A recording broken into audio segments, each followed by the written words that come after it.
रिद्धिका आज पतंग उड़ा रही है क्योंकि आज 14 जनवरी 2025 यानी कि मकर संक्रांति का दिन है और आज मध्य प्रदेश में पतंग और गुल्ली डंडे का प्रचलन रहता है। साथ ही गुजरात में भी पतंगबाजी की जाती है।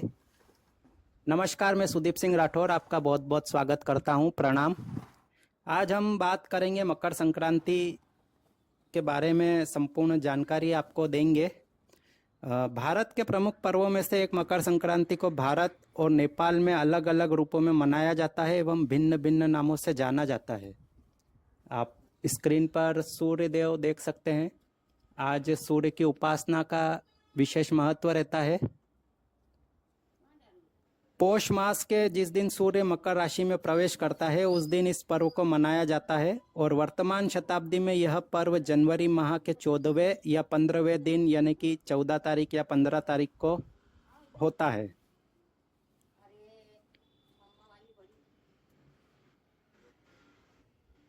हाँ, 14 जनवरी के बाद से सूर्य उत्तर दिशा की ओर अग्रसर होता है। इसी कारण इस पर्व को उत्तरायण भी कहते हैं। वैज्ञानिक तौर पर इसका मुख्य कारण पृथ्वी का निरंतर 6 महीनों की समय अवधि के उपरांत उत्तर से दक्षिण की ओर घूमना होता है। चूंकि सूर्य स्थिर होता है, इस कारण जब पृथ्वी उत्तर से दक्षिण की ओर घूमती है तो हमें पृथ्वी से देखने पर ऐसा प्रतीत होता है कि सूर्य दक्षिण से उत्तर यानी कि अपोजिट डायरेक्शन में जा रहा है। यह एक प्राकृतिक घटना है और ऋतुओं का बदलना भी इसी सिद्धांत के कारण संभव हो पाता है। आप स्क्रीन पर देख सकते हैं, हम कैमरा को उत्तर से दक्षिण की ओर ले जा रहे हैं तो आपको ऐसा लग रहा होगा कि सूर्य उत्तर दिशा की ओर मूव कर रहा है। आप देख सकते हैं ये सूर्य उत्तर दिशा की ओर जाते हुए, जबकि हम कैमरा को उत्तर से दक्षिण की ओर घुमा रहे हैं, जिस प्रकार से पृथ्वी सूर्य की परिक्रमा करती है अपनी दूरी पर। आज पूजन धार्मिक अनुष्ठान का विशेष महत्व रहता है। हमने भी हमारे घर पर भगवान को भोग लगाया है, आप देख सकते हैं। आज वैसे तिल और गुड़ की चीज़ों का भोग लगाया जाता है, जिसमें तिल से बनी मिठाइयाँ, गुड़ और खिचड़ी, इसके अलावा तिल से बने हुए आइटम, विभिन्न प्रकार के खाने और भोग लगाने का रिवाज रहता है। आप देख सकते हैं किस प्रकार से हमने थाली सजाई है भगवान को भोग लगाने के लिए। अब भारत और नेपाल दोनों ही जगहों पर अलग अलग प्रांतों में इस पर्व को अलग अलग नामों से जाना जाता है एवं अलग अलग रीति रिवाजों और द्वारा भक्ति एवं उत्साह के साथ धूमधाम से मनाया जाता है। आप देख सकते हैं सारी चीजें हमने तिल और गुड़ से जो बनी हुई है और साथ ही खिचड़ी का भोग लगाया है। ये आज विशेष भगवान को इस चीज का भोग लगाया जाता है। तो बात करें मकर संक्रांति की, तो मकर संक्रांति मध्य प्रदेश, छत्तीसगढ़, गोवा, उड़ीसा, हरियाणा, बिहार, झारखंड, कर्नाटक, आंध्र प्रदेश, महाराष्ट्र, मणिपुर, राजस्थान, सिक्किम, उत्तर प्रदेश, उत्तराखंड, पश्चिम बंगाल, गुजरात और जम्मू में मकर संक्रांति के नाम से ही इसे जाना जाता है। तमिलनाडु में इसे ताई पोंगल, उज्वर तिरुवल आदि नामों से जाना जाता है। गुजरात और उत्तराखंड में इसे उत्तरायण भी कहते हैं। कश्मीर घाटी में इसे शिशुर संक्रांत नाम से जाना जाता है। और इसी तरह हरियाणा, हिमाचल प्रदेश, पंजाब में माघी के नाम से एवं पंजाब में इसे लोहड़ी के नाम से भी जाना जाता है। आपने सुना होगा पंजाब में बोन फायर, लकड़ियों में आग जलाकर, और जिस प्रकार से हम होली का उत्सव मनाते हैं उसी तरह से इस त्योहार को मनाया जाता है। वहाँ पर इस दिन किसान अपनी अच्छी फसल के लिए भगवान को धन्यवाद देकर अपनी अनुकंपा को सदैव लोगों पर बनाए रखने का आशीर्वाद मांगते हैं। इसलिए इस त्योहार को फसलों एवं किसानों के त्योहार के रूप में भी जाना जाता है।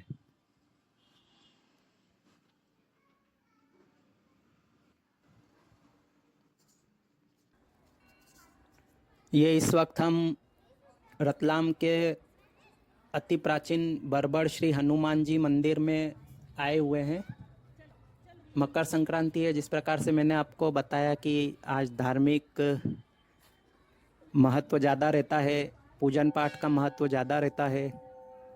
गाय को चारा देना, गरीबों को दान देने का महत्व ज़्यादा रहता है। आज आप मंदिर में देख भी सकते हैं, अन्य दिनों की अपेक्षा आज ज़्यादा भीड़ भाड़ नज़र आ रही है, चहल पहल ज़्यादा है। तो हम भी यहाँ पर दर्शन करने के लिए आए। ये हनुमान जी का प्राचीन मंदिर है।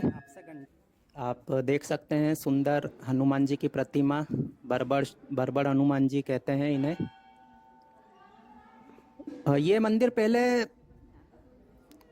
मतलब काफ़ी प्राचीन मंदिर है। इसका अब जीर्णोद्धार करके इसे नया स्वरूप प्रदान किया जा रहा है। अभी इसमें डेवलपमेंट का कार्य जारी है और काफ़ी सुंदर और चमत्कारी मंदिर रतलाम का है ये।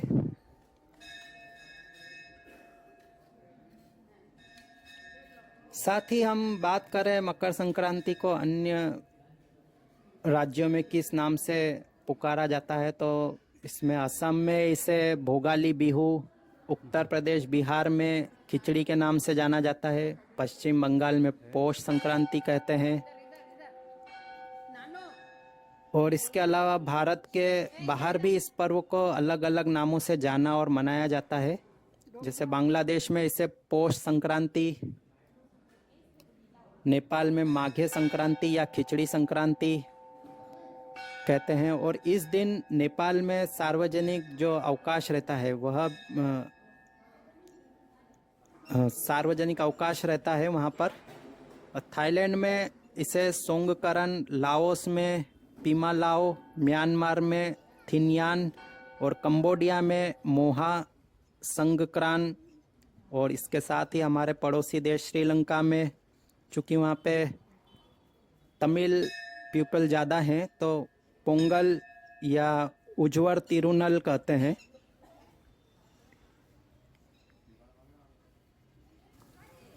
ये इसी बरबड़ हनुमान जी मंदिर में एक गौशाला है। यहाँ पर हम गाय को चारा डालने के लिए आज आए हैं।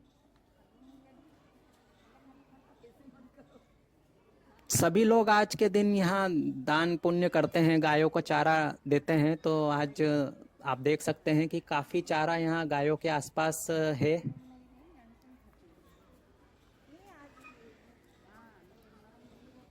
आज बहुत सारा है ना। दान पुण्य करने का आज विशेष महत्व रहता है इस दिन।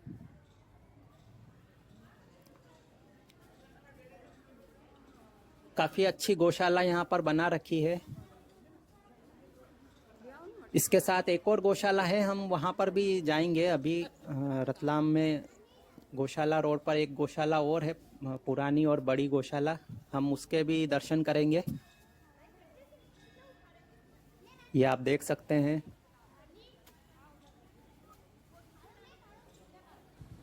कितनी गायें हैं यहाँ। गौशाला के बाहर भी गायें बहुत सारी खड़ी है। सभी को चारा आज लोगों ने डाल रखा है।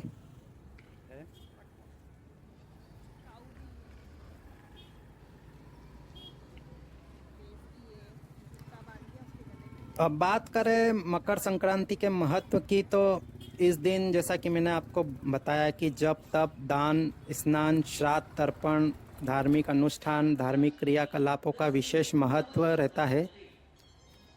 और ऐसी धारणा है कि इस अवसर पर दिया गया आपका दान 100 गुना बढ़कर आप ही को प्राप्त होता है।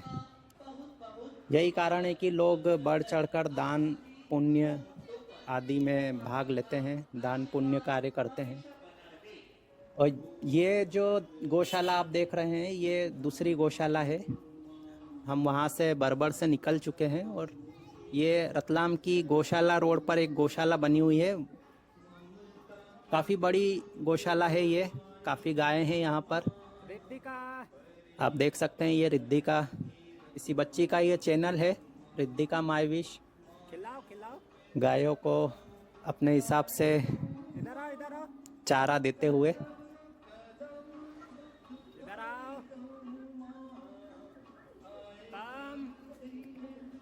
बच्चों को काफ़ी मज़ा आता है गाय और गाय के बछड़ों को देखने में।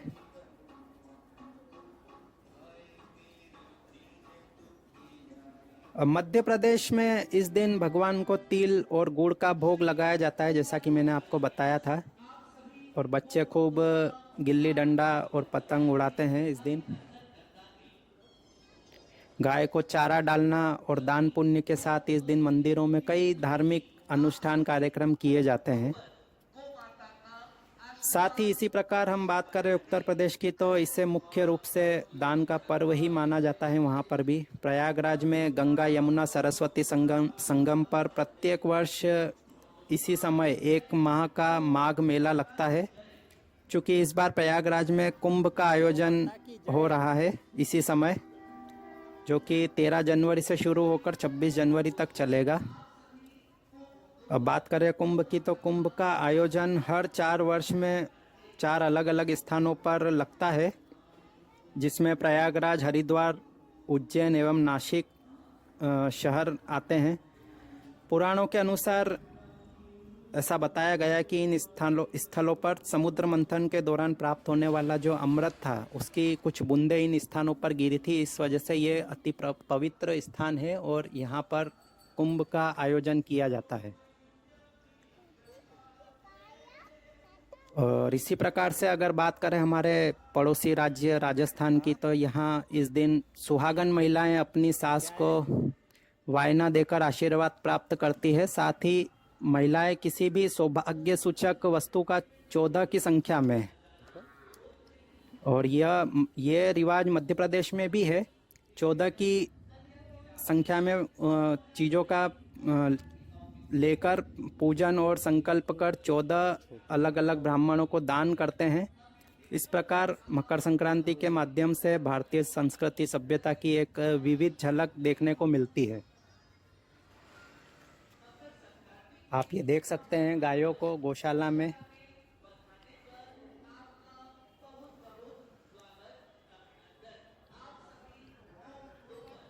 तमिलनाडु में इस पर्व को काफ़ी धूमधाम से मनाया जाता है। 4 दिनों तक इस पर्व को मनाने की प्रथा है वहाँ पर।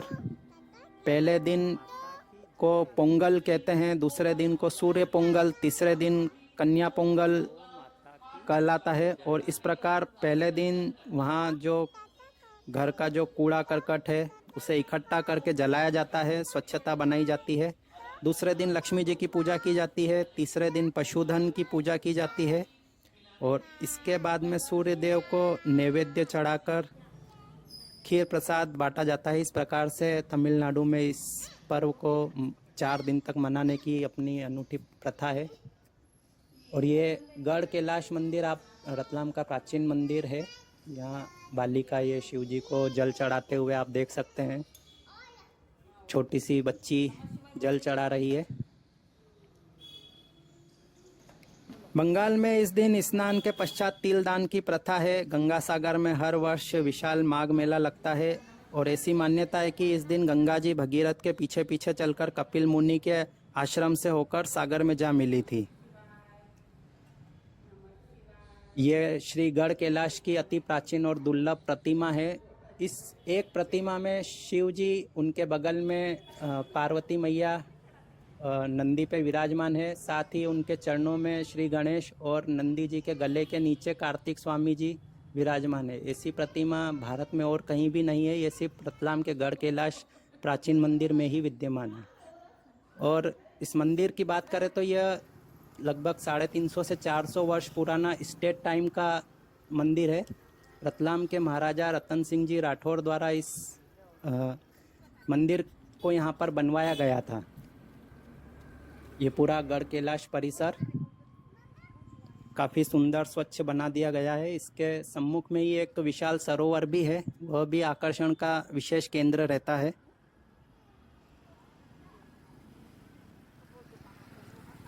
और बात करें इस पर्व की तो इसे बिहार महाराष्ट्र में इस दिन उड़द चावल तिल खिचड़ा यानी कि गाय स्वर्ण और ऊनी वस्त्र कंबल आदि का दान करने की प्रथा यहाँ पर है।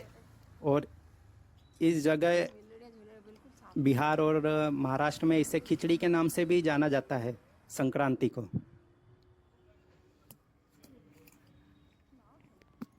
तो इस प्रकार यह मकर संक्रांति का पर्व संपूर्ण भारत में अलग अलग एवं विदेशों में मनाया जाता है,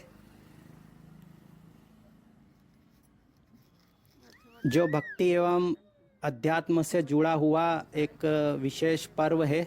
और ये आप देख सकते हैं सुंदर स्वच्छ सरोवर। तो ऐसे पवित्र दान पुण्य के महान पर्व की आप सभी को भी हमारी ओर से बहुत बहुत शुभकामनाएं, बधाई मकर संक्रांति की। आप भी दान पुण्य का कार्य कीजिए, भगवान की भक्ति कीजिए। और ये इसी मंदिर प्रांगण में श्री गढ़ कैलाश परिसर में एक प्राचीन गणेश जी का अति प्राचीन मंदिर। कहते हैं कि रतलाम के महाराजा रतन सिंह जी, जिनके नाम पर रतलाम का नामकरण किया गया है, उन्हीं के द्वारा यह गढ़ कैलाश परिसर मंदिर का निर्माण किया गया था, जो कि उनके महलवाड़ा बनाने से पहले किया गया था। और उसके इस मंदिर के निर्माण के पश्चात ही उन्होंने अपना पैलेस, जिसे महलवाड़ा कहते हैं, उसका निर्माण करवाया था। तो ये संपूर्ण जानकारी हमने आपको दी। आप बने रहिएगा हमारे साथ इस चैनल में। आपका